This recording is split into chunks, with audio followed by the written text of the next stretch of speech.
Hi, I'm Shaul.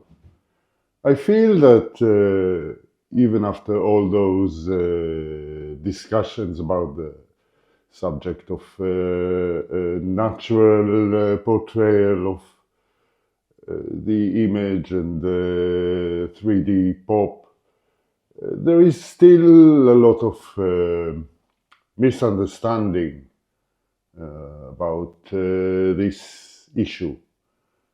It stems mainly because of the confusing use of the term microcontrast. What defines the natural portrayal of the scene in a two-dimensional image is not really microcontrast. It's quite the opposite. It's microgradation.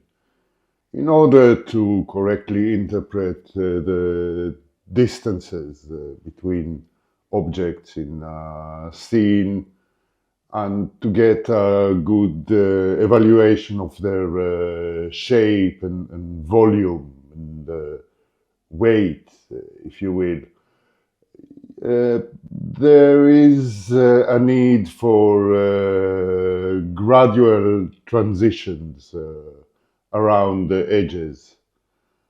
And that is made possible by microgradation or a gentle transition of the tonal response between light and dark, between shadows and highlights. It is equivalent to what artists do when drawing. In order to represent the shape of an object, they use what is called shading, where there is a gradual transition between dark and light, depending on how the light falls on a surface.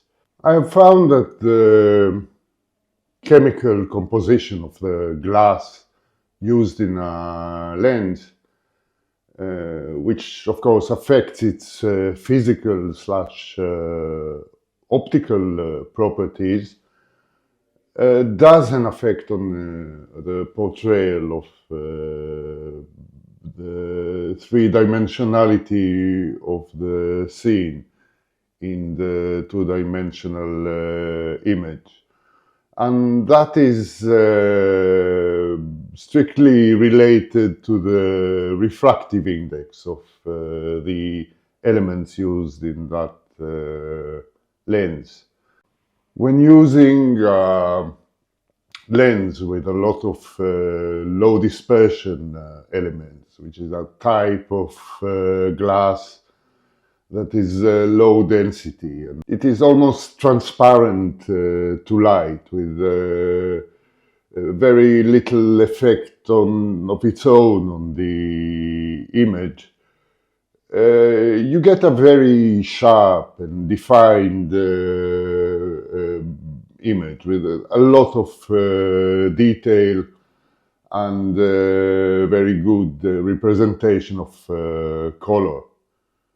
While when using a lot of high refractive index elements in the lens, which is a type of glass that is denser. It's also heavier because it is comprised of heavier metals chemically. You get an image that is more true to life, more poppy.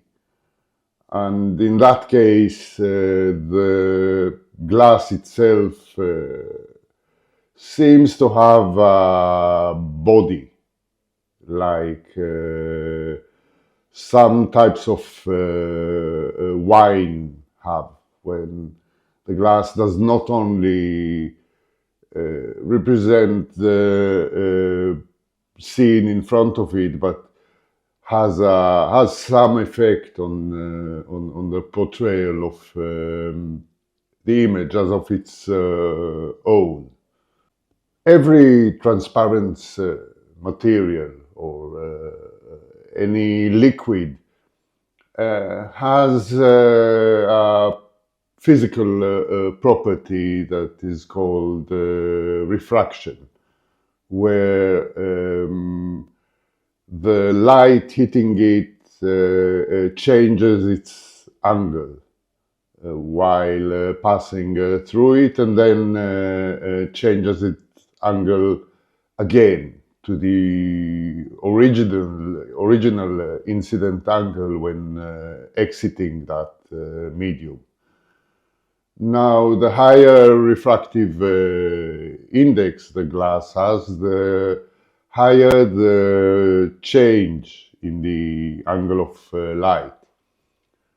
And depending on the incident angle of light, there might be some internal reflection of the light inside the medium, where some of the photons, especially those coming from the periphery of the curved element, obtain some lateral travel inside the medium. They get trapped and do not exit that transparent medium immediately, which actually creates two images inside the glass, or coming out of the glass. One of them is sharp with a lot of detail, and the other one is slightly blurred because of that lateral travel of photons. So the final image that comes out of the lens is actually a sharp image superimposed on a slightly blurry version of the same image. And this is what creates those fuzzy edges, or this gentle gradation around the edges that makes the scene look more three-dimensional. The lens filming me now is the Sigma 40 millimeters f1.4 art made for DSLRs, and it is one of the sharpest lenses in existence. I'm currently filming this at f2.5, which should give you a very sharp, very acute image. That is also a little bit flat, perhaps more than a little bit. It looks like I am a cardboard cutout, not a person speaking to you. This lens contains about 60% low dispersion glass. And that is on the extreme side of lens design. Most lenses, even the Sigma Art lenses that are known for their very high sharpness, are made of perhaps 30 to 40% low dispersion, or ED glass. But this lens has even more. So it is known to be even sharper than other Sigma art lenses. Compare the image you saw before from the Sigma to this section of the video that is filmed with quite a different lens. This is the Falkland 40mm f1.4 Classic, which does not contain any low dispersion glass. In fact, despite not having the information of the glass types used in it, I suspect that a lot of the elements that make it are made of high refractive index glass, maybe even of lead glass. That was the main type of high refractive index glass used in the past in vintage lenses, until lead was more or less banned in the manufacturing of optical lenses. Anyway, you should see that the image pops, that my face is a lot more vivid, perhaps less detailed. The image should be sharp and soft at the same time. And the use of a lot of high refractive index glass might not be to everyone's taste, because the image is quite dense, it's heavy. This lens has a lot of body if we compare it to an old aged red wine, like a good Syrah or a well-aged Cabernet Sauvignon with a high quality. So just like wine, you need a level of connoisseurship to enjoy such an image. It is, of course, more prominent in stills images than in video, but this lens gives the image an extra dimension. I don't mean the third dimension of 3D pop, but it does have its own effect on the image obtained. It's not simply a representation of the scene in front of the lens, not directly anyway. Some of those high refractive index lenses, especially older ones, have an image that is too dense. Its contrast is very low, and like good wine, you have to let it breathe, let it absorb some oxygen, which is equivalent to open up the contrast. So if we said that the image obtained by the lens, or transmitted by the lens to the sensor, is a combination of two images, a sharp image superimposed over a blurry version of the same image, the perception of the three-dimensionality of the scene will depend on how sharp the sharp version is and how blurry the blurry version is.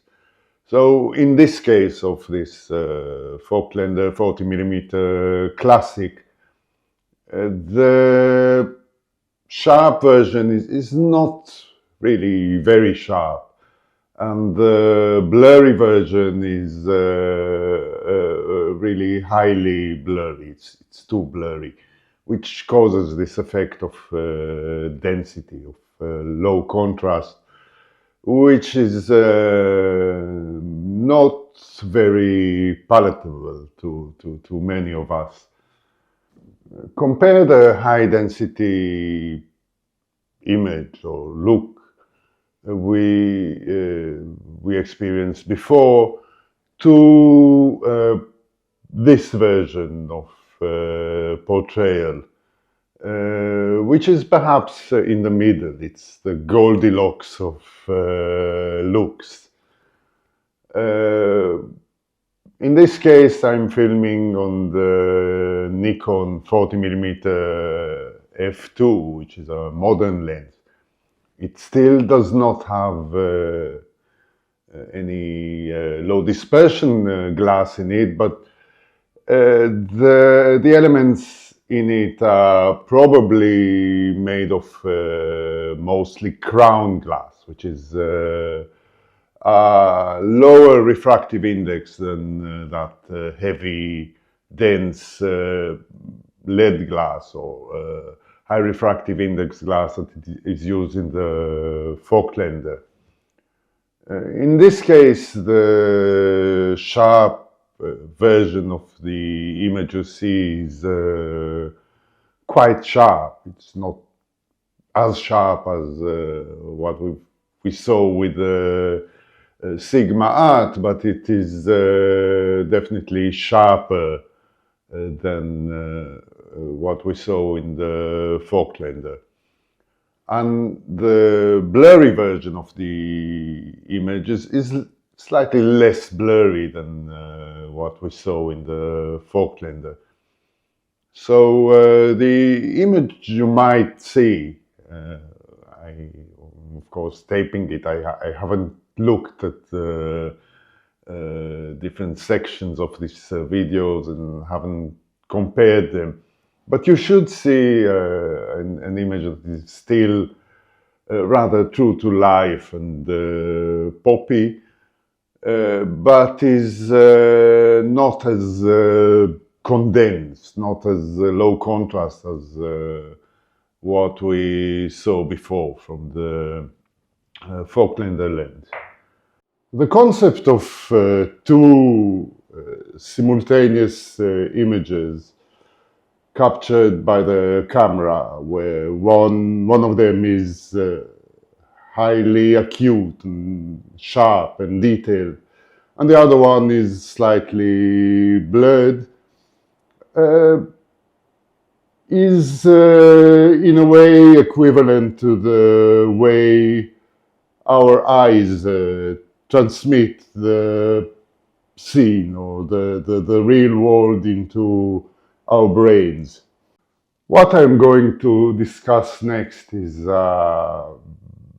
criminal oversimplification of what things are like.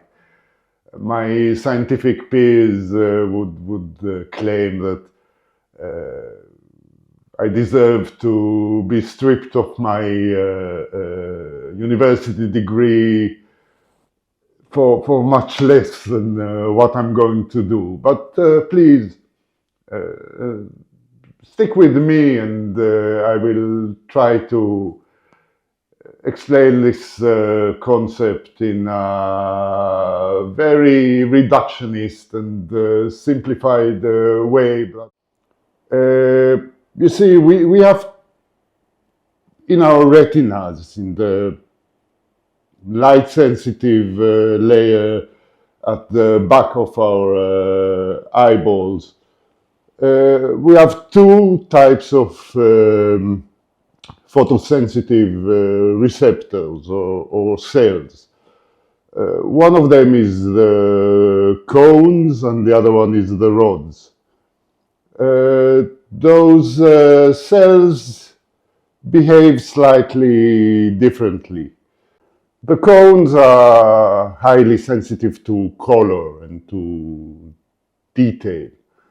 They are in charge of what is called photopic vision, which is the sharp part of our vision, and it is only activated in daylight, or where the light level is intense enough to allow for this detailed representation.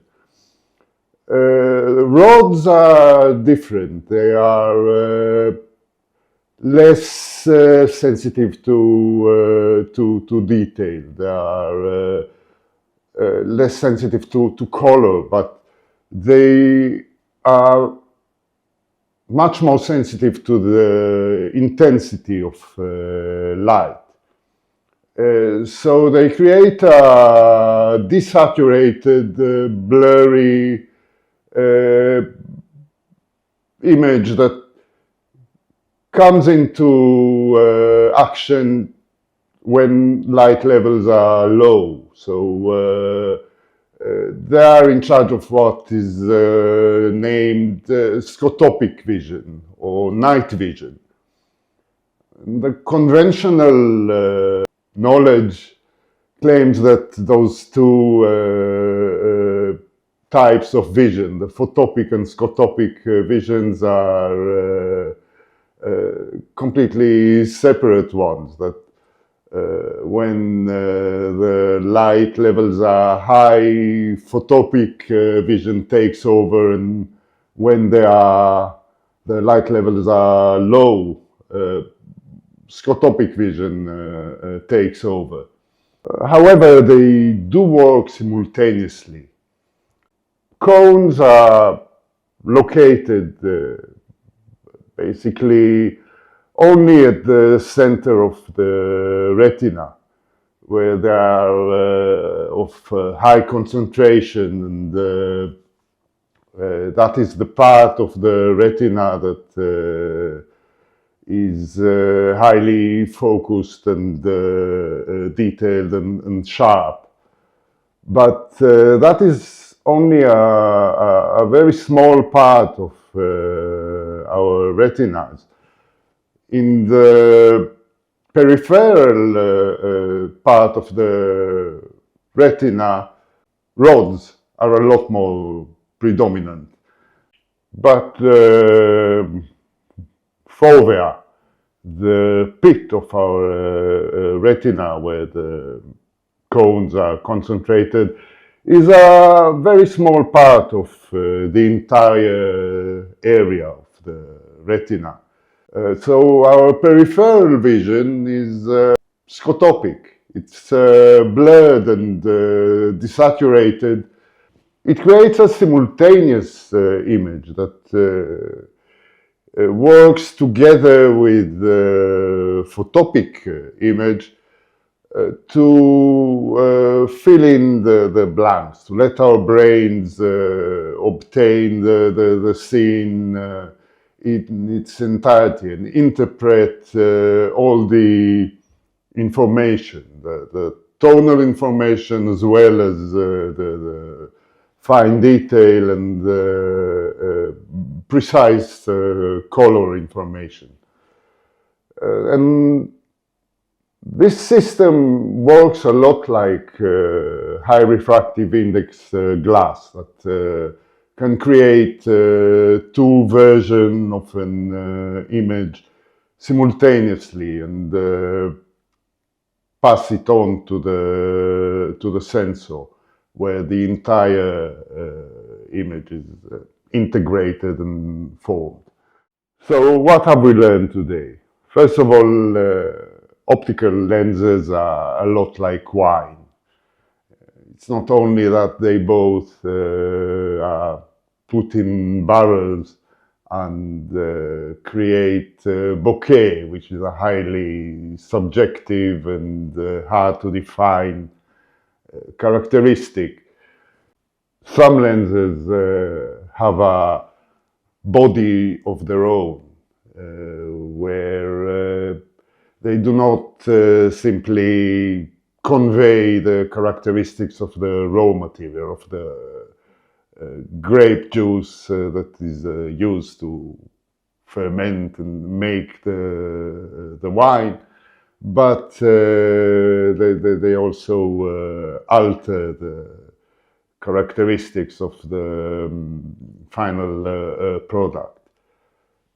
While some lenses are more transparent, are more direct, and they have maybe a higher sharpness and acuity and precision, but they do not let us see the world in the way we see it with our eyes. Then we learned that lenses imitate the way we see. They form two versions of the image, just like our vision system creates two versions of the image. One is photopic, which is high acuity, high sharpness, very saturated and contrasty. The other one is blurry and perhaps lower contrast and less saturated. And only by combining the two images together, or superimposing the sharp image over the more blurry, low contrast image, we get this nice micro gradation, the fuzzy edges, the soft transitions between one surface and another surface in the scene that allow us to evaluate the shape of objects, the distances in the scene, and the volume, in order to trick our brains into thinking that what we see is a three-dimensional scene, rather than the 2D representation of it on the imaging sensor or on the retina. So thank you very much for watching, and see you again soon.